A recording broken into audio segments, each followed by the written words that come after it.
नमस्कार, बहुत बहुत स्वागत है आप सभी का एक बार फिर से आपके अपने YouTube चैनल पर।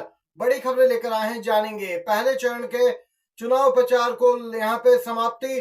कल होना है मतदान 21 राज्यों के 102 सीटों पर 19 अप्रैल को वोटिंग। पूरी खबर आगे विस्तार से जानते हैं।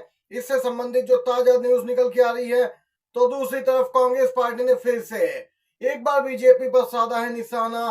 तो वहीं अखिलेश यादव बोले, इस बार लोकतंत्र को है बचाना। इसी प्रकार की और भी बड़ी खबरें हैं। अगर आप भी मानते हैं कि इस बार के आम चुनाव में इंडिया गठबंधन एनडीए को टक्कर दे रहा है, तो एक लाइक वीडियो को जरूर कीजिएगा। कमेंट बॉक्स में जरूर लिखिएगा जय हिंद जय भारत। पहलवान बनाम ब्रजभूषण मामले पर दिल्ली के राउज एवेन्यू कोर्ट में आज होने वाली है सुनवाई। वीवीपैट की पर्चियों से डाले गए वोट का मिलान करने की मांग वाली याचिका पर सुप्रीम कोर्ट में होने वाली है सुनवाई। जी हाँ, एक तरफ बीजेपी के जो सांसद हैं ब्रजभूषण, इनका यहाँ पे दोस्तों जो मामला है राउज एवेन्यू कोर्ट में सुना जाएगा। अभी तक इनकी उम्मीदवारी की घोषणा बीजेपी ने नहीं की, आधिकारिक उम्मीदवार नहीं बनाए गए, लेकिन ये प्रचार करते पाए गए थे, जिसके बाद एसडीएम ने यहाँ पे जांच के आदेश दिए थे और आचार संहिता उल्लंघन का मामला भी दर्ज किया गया था। देख सकते हैं ब्रजभूषण को लेकर ताजा अपडेट आई है। तो वीवीपैट को लेकर भी बड़ी खबर जानते हैं। वीवीपैट की पर्चियों से डाले गए वोट का मिलान करने की मांग वाली याचिका पर सुप्रीम कोर्ट में आज सुनवाई होगी।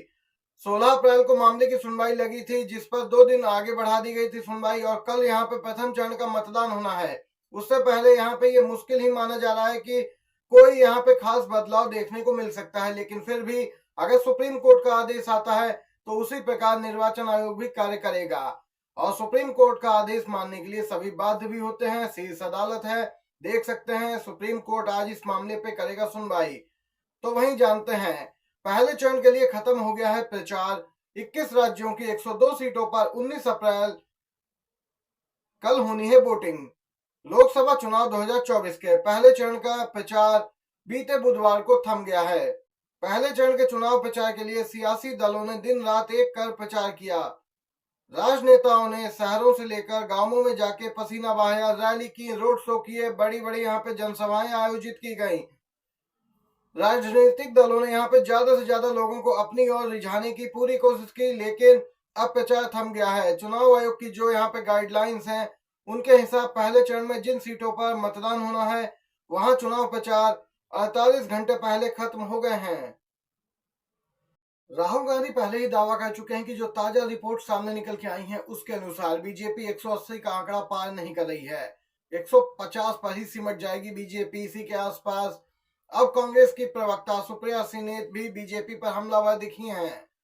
आपको बताते चलें 150 पे आ गिरी है बीजेपी की सीटें। सुप्रिया सिन्हा ने कहा 400 पार कितना खोखला है, या तो बीजेपी के पुराने नारे और असल सीटें ही बयां कर देते हैं।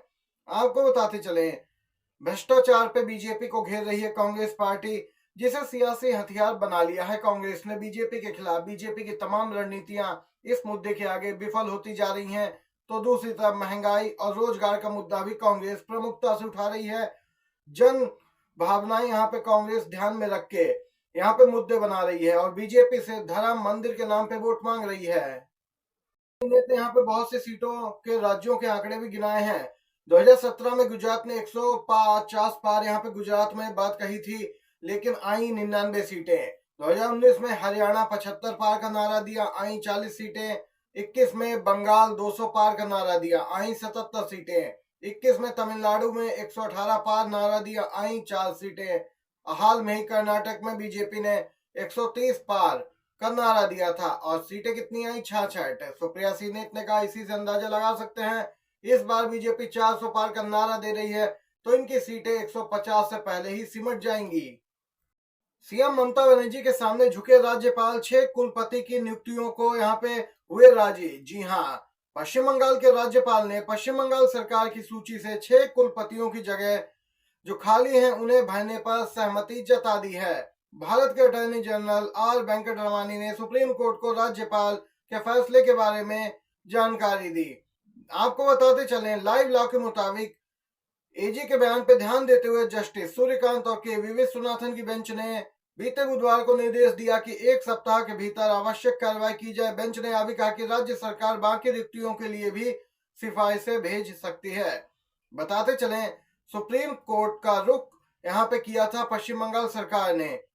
आपको बता दें, कुलपतियों की नियुक्ति को लेकर पश्चिम बंगाल सरकार और राज्यपाल सीवी आनंद बोस के बीच चल रहे विवाद के यहाँ पे सुलझाने के लिए सुप्रीम कोर्ट में सुनवाई हुई, जिसके बाद यहाँ पे राज्यपाल बैकफुट पे दिखाई दिए।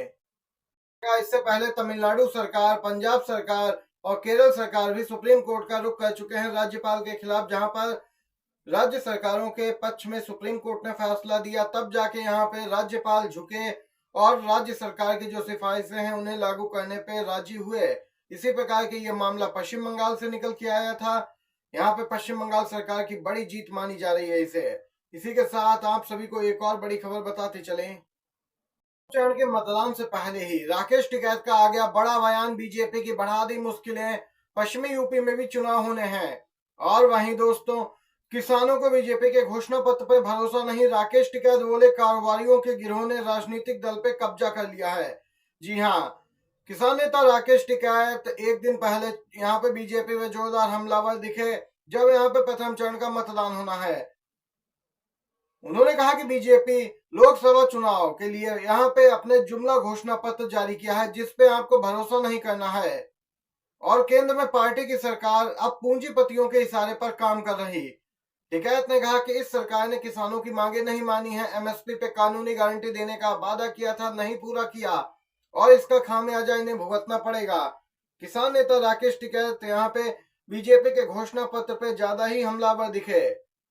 उन्होंने बीजेपी को यहाँ पे पूंजीपतियों का गिरोह तक करार दिया है और कहा कि इन्हीं लोगों ने इस बीजेपी राजनीतिक दल पे कब्जा कर लिया है, अब इसीलिए किसानों की समस्याएं नहीं सुनी जा रही हैं सरकार में। ये राकेश टिकैत ने बयान दिया है। कांग्रेस नेता जयराम रमेश ने फिर से साधा यहाँ पे पीएम मोदी पर निशाना। प्रधानमंत्री ने 2014 की उम्मीदों पर पानी फेरा, 24 में उनका जाना तय। कांग्रेस ने प्रधानमंत्री मोदी के एक बयान को लेकर उन पर निशाना साधा और दावा किया कि प्रधानमंत्री ने 2014 की उम्मीदों पर पानी फेर दिया है, 2019 से लोगों के साथ विश्वासघात किया और अब 2024 में उनका सत्ता से बाहर होना तय है। आपको बताते चलें, प्रधानमंत्री मोदी ने असम में एक चुनावी जनसभा में कहा कि वह 2014 में लोगों के बीच आशा, 2019 में विश्वास और 24 में गारंटी लेकर आए। वहीं कांग्रेस ने पलटवार किया। जयराम रमेश ने पोस्ट किया कि प्रधानमंत्री के सभी वादे फर्जी हैं और इनका घोषणा पत्र जुमला पत्र है। उन्होंने कहा हकीकत में उन्होंने 2014 की उम्मीदों पर तो पानी फेर दिया, विश्वासघात किया 19 में और अब ये लोग सत्ता से बाहर जा रहे हैं। जयराम रमेश का ये बयान सामने निकल के आया है। जोरदार तरीके से बीजेपी पे हमलावर दिखे, बोले संविधान बदलने के लिए बीजेपी ने दिया है 400 पार का नारा, सत्ता में वापस आए तो छिन सकता है आपसे वोट देने का अधिकार। आपको बताते चलें, समाजवादी पार्टी के अध्यक्ष अखिलेश यादव ने बीजेपी पर निशाना साधा और बड़ा आरोप लगाया। अखिलेश यादव मुरादाबाद से सपा उम्मीदवार रुचि वीरा के समर्थन में आयोजित एक रैली में पहुंचे थे। उन्होंने कहा कि अगर यहाँ पे इस बार आप लोगों ने सोच समझ के मतदान नहीं किया तो फिर 2024 के बाद आपसे वोट देने का अधिकार भी बीजेपी छीन सकती है। ये संविधान बदलने की बात करते हैं, इसीलिए इन्होंने 400 पार का नारा दिया। यहाँ पे अखिलेश यादव ने बड़ी बात कही है।